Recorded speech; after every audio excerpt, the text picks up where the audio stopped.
Thanksgiving was supposed to be peaceful that year. Quiet, predictable, the kind of evening where everyone pretends everything's fine for the sake of stuffing and cranberry sauce. But peace never survives long in a house where Iris exists. The moment Lotus walked through the door, she could feel it. The static in the air, the way the room tightened. Candlelight flickered across the table. The turkey sat untouched, and the clink of wine glasses filled the background like a warning. Iris was already watching her, eyes sharp enough to cut bone. Dinner barely started when Iris leaned back in her chair, swirling her wine in slow, taunting circles. "So," she said loudly enough for the entire table to hear. "Still single, Lotus? At 34, that's rough." The comment landed like a slap. Not loud but sharp. Deliberate. The table went silent. Mom froze, fork halfway to her mouth. Dad stared at his plate as if it suddenly became the most interesting thing in the world. No one, absolutely no one, said a word in her defense. The air thickened. Even the clock on the dining room wall seemed to stop ticking. Lotus took a slow breath. She had expected a jab, there was always a jab, but not like this. Not tonight. Not with this tone, this audience, this very calculated moment. Iris wanted humiliation. Iris wanted to win. Iris wanted the whole family to nod and agree that Lotus's life was a failure. But Lotus didn't look away. She didn't flinch. She didn't give Iris the victory she came for. Instead, she lifted her wine glass, her hand steady, her voice even steadier. "I'm married." The room didn't just fall silent, it froze. Mom's eyes widened. Dad blinked hard, as if trying to reset his entire understanding of reality. Even Iris's smirk faltered, just a twitch, but enough to reveal she hadn't seen this coming. Lotus placed her glass down gently, the soft click echoing louder than Iris's insult. "I'm married," she repeated, calm, almost serene, as if she had just announced the weather. But beneath her tone was something else. Steel, power, truth they never expected from her. The kind of truth that rearranges families. Iris opened her mouth. Nothing came out, because the family wasn't shocked that Lotus might be married. They were shocked she hadn't told them. They were shocked that she had a life, a real life, outside the one they controlled. The silence grew unbearable. Heat from the kitchen oven mingled with tension thick enough to choke on. Someone's chair creaked. Someone else inhaled sharply. The candles flickered again, as if responding to the shift in the room, and no one realized it yet. Not Mom clutching her napkin, not Dad hiding behind his glass, not even Iris who loved drama the way most people love dessert. But that single sentence was a match dropped into dry timber, a spark that would burn through years of favoritism, manipulation, and carefully maintained lies. They didn't know it yet, but that one sentence was about to expose everything. Here's what happened next. Long before that Thanksgiving dinner, before Iris's cruel comment and Lotus's quiet bombshell, the pattern had already been carved deep into the family. It didn't start with that moment. No, that moment was simply the first time Lotus refused to accept the script she'd been assigned since childhood. Growing up, Iris wasn't just the favorite. She was the son the whole household revolved around. Every achievement, every idea, every milestone, celebrated, photographed, praised. She was the daughter whose life mattered, the one whose choices reshaped schedules, conversations, and priorities. Lotus was... Background point. One of the first cracks in the illusion came on Lotus's college graduation day. 4 years of grinding through double shifts, sleepless nights, and scholarships she fought tooth and nail to earn. She had her cap on, her gown pressed, and her excitement bubbling just enough to make her believe the day belonged to her. But an hour before the ceremony, she got the call. Mom's voice, hurried but not apologetic. "Lotus, sweetie, your sister needs us. Iris has a sorority thing.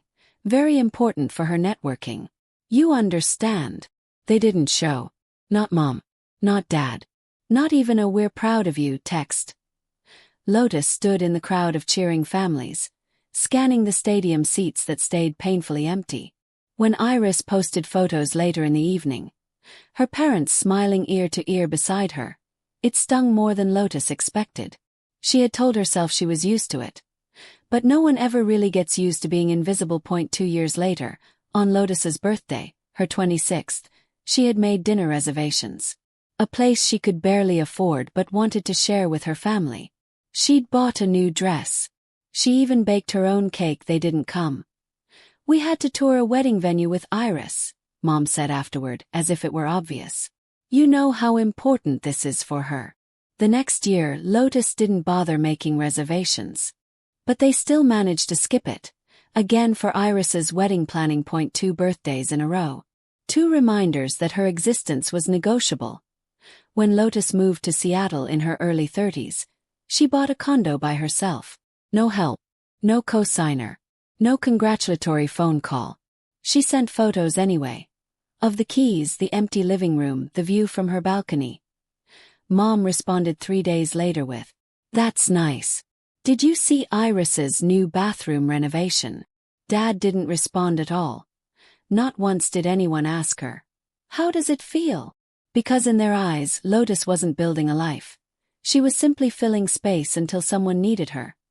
That quiet ache, that lifelong minimization, became a normal part of her world. The praise Iris received came effortlessly. The silence Lotus got was automatic. The only person who ever truly saw it was Evan. One evening, over takeout boxes and soft music playing in Lotus's condo, he said gently, "You don't have to earn a place that should already be yours." It was the first time she realized she'd been trying to earn what Iris was handed from birth. And maybe that's why Thanksgiving felt different. Because for the first time in her life, Lotus wasn't walking into the house hoping to be seen. Something in her had already shifted. "I kept showing up, kept trying, kept hoping that maybe this time they'd see me. But that Thanksgiving, something inside me had already changed. I wasn't the same person walking through that door." The house looked exactly the same as it always had. The porch light flickered the way it had since Lotus was a teenager. The front door stuck for half a second before giving way, and the familiar creak of the entryway floorboard greeted her like an old, tired memory. Pine-scented candles burned somewhere in the living room. Mom's attempt at holiday warmth, and the faint sound of a football game hummed from the TV in the den. Everything looked the same. But this year, it didn't feel the same. Lotus stepped inside, her coat still on her shoulders, taking in the hallway lined with framed photos. Iris at 3 years old in a tutu. Iris holding her debate trophy. Iris at prom. Iris at her bridal shower, glowing under soft lighting. Even the fridge in the kitchen was covered edge to edge with wedding photos. Different angles, different poses, different filters, like a shrine built to the family's golden daughter. Not a single photo of Lotus's wedding. Not one, her own marriage. Quiet, small, intimate, perfect in a way she never expected. Didn't exist here. Mom noticed her only after nearly bumping into her, stirring a pot of gravy with one hand and waving Lotus over with the other. "Sweetie, you made it," she said, giving a distracted one-armed hug that lasted less than 2 seconds before she pulled away to grab a spoon. Iris is in the dining room. She's been stressed all day. Big things happening with the baby shower planning. You know how it is. Lotus swallowed the familiar sting. Course. The conversation always started with Iris, circled around Iris, and ended with Iris. Even holidays weren't immune. Mom turned back to the stove. "You did bring the cranberry sauce, right?" There it was, Lotus's role. Show up. Contribute. Stay quiet. Repeat until dismissed. She set the container on the counter. "Yeah. It's right here." "Good," Mom said, already moving on, already mentally somewhere else. Iris was worried we'd have to use the canned one. Lotus almost laughed at the absurdity of it. She traveled across state lines, walked into a home filled with memories that didn't include her, and the first thing anyone cared about was whether Iris's precious Thanksgiving aesthetic would be ruined by store-bought cranberry sauce. She stood there for a moment, listening to the bubbling gravy, the clink of utensils, the hum of the TV, feeling the weight of a lifetime pressing down on her shoulders. This was the first holiday where she wasn't sure why she'd come. Not really. Not anymore. Was it habit? Obligation? Or a dying hope that something, anything, might finally be different? She exhaled slowly, a quiet steadiness settling in her chest. The storm wasn't coming. It was already here. And she was about to let it break. Lotus heard Iris before she saw her. The sharp, rhythmic click of heels on the hardwood floor cut through the house like a signal announcing royalty had arrived. 20 minutes late, right on brand. Iris never entered a room, she claimed it. And today, she made sure every step reminded the family of who she was. The daughter worth waiting for. Mom practically lit up, abandoning the gravy and rushing toward the doorway. "There's my girl," she exclaimed, voice warm in a way Lotus hadn't heard directed at her in years. Dad stood up straighter, smoothing his shirt as if preparing for a photo. Even the air felt different, lighter for them, heavier for Lotus. Iris swept in with a perfectly styled blowout, pearl earrings shimmering, holding her designer coat like she'd just stepped off a holiday commercial. "Sorry I'm late," she said, not sounding sorry at all. "Traffic was ridiculous. Plus, Evan likes to triple-check everything. Perks of being married to a successful man, I guess." Mom laughed, a bright, glowing laugh she saved only for moments that involved bragging about Iris. "Well, that's what happens when you marry someone successful," she said, glancing at Lotus for half a second. A soft smile, polite but empty, followed by a quick pivot back to Iris. The words were an indirect dig, but that wasn't unusual. Lotus felt the sting out of habit rather than emotion. It was like touching an old scar. You remember the pain even if it doesn't hurt anymore. Iris approached Lotus, leaning in as if offering a hug, but instead whispering, "You look tired," before pulling back with a sweet smile. Mom gave a brittle laugh as if Iris had just delivered a charming joke. Lotus didn't react. Not externally. Not this year. Everyone migrated toward the dining room, and the hierarchy laid itself out automatically, almost ritualistically. Iris took the seat to Mom's right, the place of honor. Dad sat across from her. Mom guided Lotus to the far end of the table, the spot closest to the kitchen where she could help if needed. It wasn't done with malice. It didn't have to be. Patterns like these were older than all of them. Iris launched into a dramatic recap of her morning. Her hair appointment, the boutique visit, a cute little crisis with her husband's assistant. Lotus watched the scene unfold. The warmth directed at Iris, the eager nodding, the soft smiles. It was the same script they'd performed for decades. But something inside Lotus was different. The comments didn't slide under her skin the way they used to. The comparisons didn't sink in. The seating arrangement didn't feel like a sentence. For the first time, she wasn't shrinking. She wasn't adjusting herself to fit the role she'd been assigned. She was simply observing, almost detached, almost powerful. Mom launched into yet another retelling of Iris's extravagant, picture-perfect wedding, details Lotus had heard so many times she could recite them backward. And that's when she saw it, the smirk Iris was about to strike. A fresh jab, a new humiliation, the next predictable blow. But this time, Lotus wasn't the same girl who would just swallow it. Dinner had barely settled into its rhythm when Iris struck. She waited for the perfect moment. Midway through the meal, when everyone was quiet, the clink of utensils soft, the air warm and dense with unspoken tension. The kind of moment where a single sentence could shatter the room. Iris leaned back in her chair, swirling her wine in a slow, theatrical circle. Her eyes lifted toward Lotus, sharp and gleaming. "So tell me," she said, voice dripping with false curiosity. "At 34, still being single, is that a choice now?" The words hit the table like poison. For a second, no one moved. Dad's fork paused halfway to his mouth. Mom stopped slicing the turkey. Even the hallway clock seemed to tick louder, each second stretching thin across the room. It wasn't just a question. It was a performance. A scripted humiliation delivered with perfect timing. Lotus didn't react, not outwardly. She simply exhaled, slow and steady, feeling the familiar weight try to press into her chest. But this year, the weight didn't settle the way it used to. It hovered, met resistance, then slid off. She placed her napkin down gently. "I'm married." Silence. Not the usual awkward family silence. This was different. Paralyzing. Complete. Mom blinked. Dad shifted in his seat. Iris froze for half a heartbeat. Then laughed. Loudly. Cruelly. The kind of laugh meant to draw attention to herself, and away from Lotus's dignity. "Right," Iris said, still laughing. Married. Sure, Lotus. To who? Someone imaginary. A secret boyfriend we've never heard about. Lotus didn't flinch. To my husband.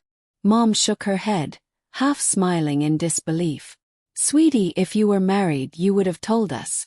You always send updates. Pictures. Something. I did, Lotus said quietly, her voice warm but unwavering. 8 months ago. The silence shifted, still heavy, but now tinged with confusion. Iris scoffed, leaning forward. We never got anything. Not an invite, not a call, nothing. Don't make this weird, Lotus. Lotus swallowed once, the calm settling deeper. She looked around the table, really looking this time. Not for validation, not for love, but for the truth she'd always missed. The truth that they believed Iris before they ever believed her. Then she said the sentence that cracked the night open. You didn't get them because someone made sure you wouldn't. Mom frowned. What does that mean? Dad's eyes narrowed, shifting from Lotus to Iris. Iris's smile tightened. Lotus could feel the room leaning in. Not physically, but emotionally, instinctively, the way people do when the ground beneath them starts to shift and they're desperate to know in which direction. She kept her voice steady. I sent the wedding invitations. I sent the announcement. I sent the photos from the courthouse. All of it. No, Iris snapped. You didn't. Lotus tilted her head slightly. Iris, I didn't send them to you. I sent them to Mom and Dad. And they never replied. Never acknowledged. Never showed. Mom's voice trembled. We didn't get anything. I know, Lotus said softly. Because someone intercepted it. A crack formed in Iris's expression. Small but unmistakable. The twitch at the corner of her mouth. The slight tightening around her eyes. A flare of panic so quick Lotus almost missed it. But she didn't, not this year. The room grew impossibly still. I sent everything, Lotus repeated. And someone made sure none of it reached you. Mom looked between her daughters, confusion morphing into fear. Dad's jaw tightened, Iris's hand curled around her wine glass, knuckles whitening, the first visible sign that her control over the narrative, the role she had played her whole life, was slipping. Lotus reached for her phone, slowly, deliberately, placing it on the table like a loaded truth waiting to explode. Iris's breath hitched, because she knew. She knew something was coming. I have proof, Lotus said, sliding her thumb across the screen. And when I open this, everything is going to make sense. The room didn't just go quiet. It leaned in. I reached for my phone and slid it slowly onto the table. Iris's hand went rigid around her wine glass. She knew something was coming. And when I opened that first file, the entire house seemed to lean in to listen. The air shifted the moment Lotus unlocked her phone. Not dramatically. No big gasp, no immediate confrontation. Just a tightening. Quiet recalibration. Everyone at the table knew something irreversible was about to happen, even if they didn't know what. Lotus tapped the first file and turned the screen toward the center of the table. Let's start simple, she said. 5 envelopes. 5 invitations. All sent with tracked delivery. Dad leaned in first, brows furrowing as the tracking history came into focus. All 5. Each on a different date. Each bearing the same digital signature. Lotus zoomed into a looping, dramatic, flourish-heavy eye followed by a curved Iris's signature. Unmistakable. Mom's hand flew to her chest. That can't be right. Iris let out a shaky laugh. Too sharp, too fast. Oh please. Anyone can sign for mail. That doesn't prove anything. I thought you'd say that. Lotus swiped to the next screen. So I called the carrier last month to confirm. A recording played. A calm representative's voice. Yes, ma'am, all 5 envelopes were handed to a woman matching the description you provided, and yes, she signed for them personally. Lotus paused the audio. No one spoke. Even the candles flickered, as if reacting to Iris's throat bobbed. She tried to maintain her smug posture, but her shoulders were tightening, small tremors betraying her. Mom looked at her, voice weak. Iris. Why would you sign for your sister's mail? Iris scoffed, reaching for her wine. I didn't. This is overblown. Maybe the carrier mixed things up. But her hand shook as she lifted the glass. Lotus continued. She wasn't angry. She wasn't loud. She wasn't shaking. She was simply done. Next, she said, opening another folder. Email activity logs. On screen were timestamps, IP addresses, status lines. 3 digital invitations sent. All opened. All from this house's IP. Lotus looked at Mom and Dad. Then immediately deleted without a reply. Mom's voice cracked. Well, maybe your father opened it by accident. He never understands email. Dad, who almost never contradicted her, straightened. I didn't. I don't even check that inbox. Haven't in years. That landed hard. Mom fell silent. Iris shifted in her chair, her facade thinning like old paint. This is ridiculous, Lotus. You're blowing things away. Lotus held up a hand. I'm not finished. She opened the next file. Screenshots of call logs. 5 missed calls. 5 voicemails. All in a neat, painful row. May 4th, May 11th, May 18th, May 20th, May 25th. She listed them slowly, deliberately. I called to tell you. I called to share the news. I called to make sure you knew. And no one called back. Mom's lips trembled. We never saw these. Lotus nodded. I know. She swiped again. Because that same month, I was removed from the family group chat. That one hit differently. Dad's jaw clenched. Mom's eyes widened.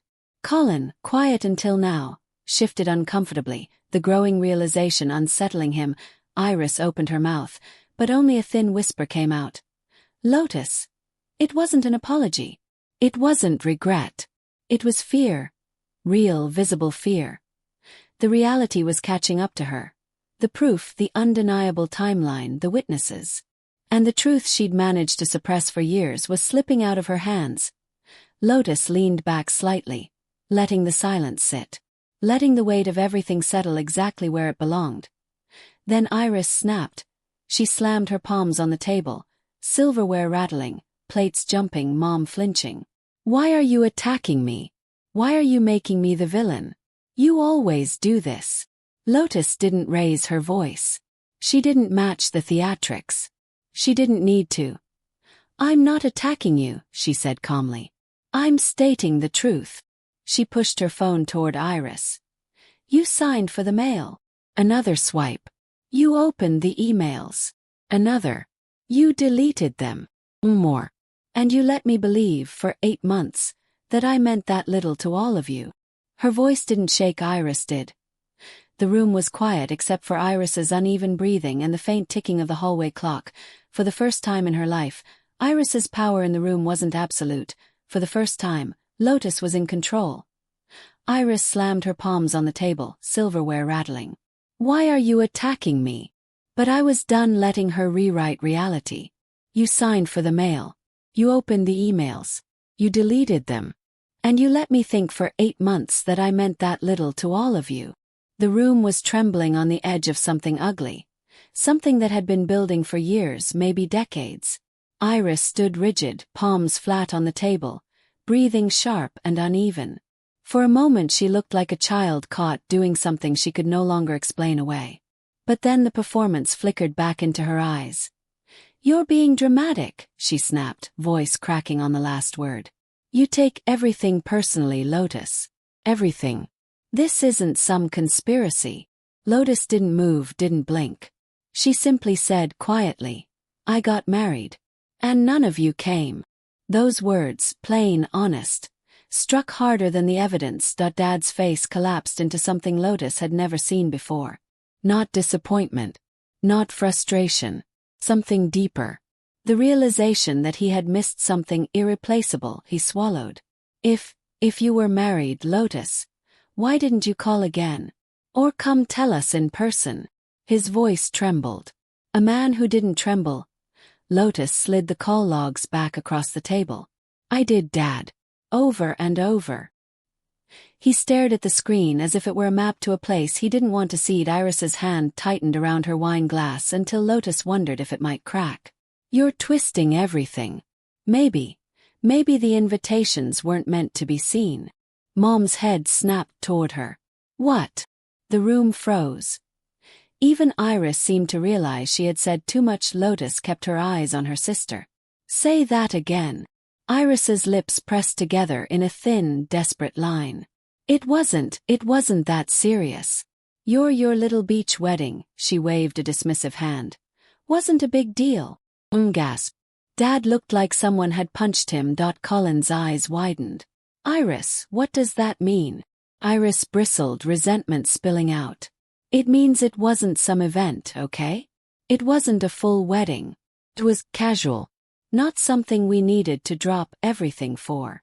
Lotus felt the words stab, not because they were harsh, but because they were familiar.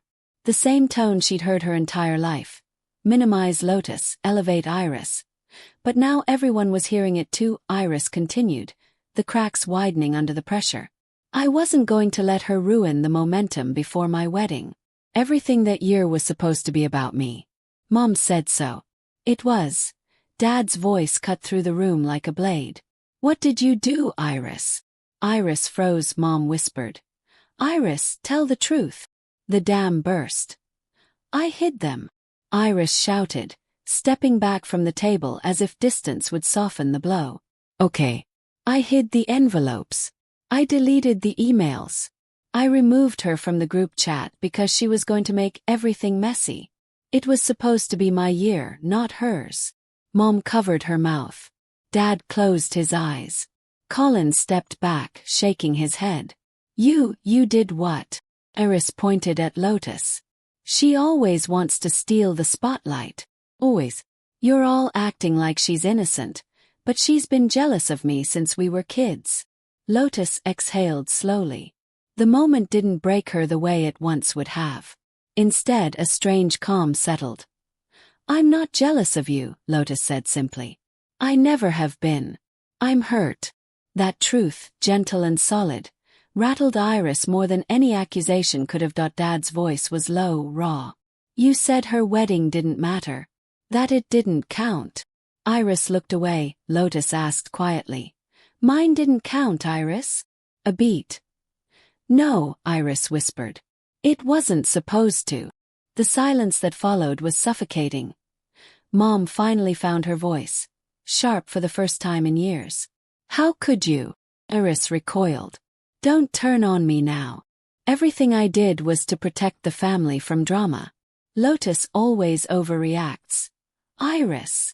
Dad's tone ended the sentence. Colin let out a shaky breath. I don't even know who you are right now. Iris's eyes filled with desperate rage. Oh please. Don't pretend she's a victim. She's doing this to make me look bad.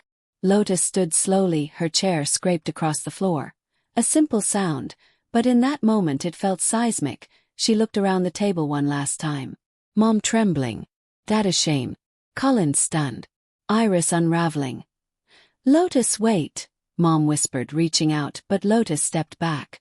For once, she wasn't the one begging for space at the table. She wasn't trying to shrink herself to fit the room. She was done. You ruined Thanksgiving. Iris shouted, twisting toward her like a final weapon. Lotus paused in the doorway. No, she said, turning her head just enough for Iris to see her calm expression. You ruined my wedding. The room collapsed behind her. Voices blurring, chairs shifting, someone crying. But Lotus walked through it without looking back. She passed the hallway mirror. Past the shrine of Iris's photos. Past every version of herself that had tried for years to belong. When she stepped outside, the night air hit her like a blessing. Cold, clean, honest. It felt like freedom. I walked past the mirror, past the photos, past every version of me that had tried to belong. When I stepped outside, the night air felt like freedom. And for the first time, they had to look at the empty space I left behind. The drive back to Seattle was quiet. The kind of quiet that isn't empty. It's weighted with reflection, release, and the faint hum of adrenaline settling. Lotus kept her eyes on the road, letting the streetlights smear past, thinking about every word exchanged, every revelation, every crack in the family facade. Evan reached over, placing his hand over hers. When she glanced at him, he offered the calmest smile. "You finally said what needed to be said," he murmured. And just like that, the tension in her shoulders loosened for the first time all day. She didn't have to explain herself. She didn't have to justify her hurt. He just understood back home. The aftermath unfolded slowly. Dad called a few days later. Tentative, measured, willing to listen without excuses or defenses. Their conversations were brief but real, honest exchanges that felt like bridges instead of walls. Mom remained silent in many ways, but the quiet clarified more than any words could have, letting Lotus feel her own agency without the sting of confrontation. Iris, prompted by therapy, sent a long, rambling email. Apologies tangled with justifications. Lotus read it. She didn't respond. Some doors, she realized, don't need to swing both ways to remain closed. The real contrast came a week later at Evan's family Thanksgiving. The laughter was genuine. People asked about her life, her work, even her little quirks. They listened. They celebrated her existence without comparison, without hierarchy. Lotus felt warmth she hadn't realized she'd been missing, a sense of belonging that didn't require proving herself. She thought, this felt like home. Driving home from that dinner, Lotus reflected on the transformation she'd experienced. No longer the forgotten daughter in a house where her presence was optional. No longer shrinking herself to fit someone else's narrative. She had chosen herself, her peace, her love, her life. Walking away wasn't defeat. It was deliberate, necessary self-preservation. For the first time in years, she exhaled fully. The weight of expectation and obligation lifted, replaced with a quiet, steady power. Lotus realized that choosing herself didn't erase her past. It honored it by refusing to repeat it. If you've ever had to walk away to protect your heart, you're not alone. Tell me where you're listening from and share your story in the comments below. And if this one stayed with you, hit that subscribe button, because next week's story will show you what happens when family secrets don't stay buried. You won't want to miss it.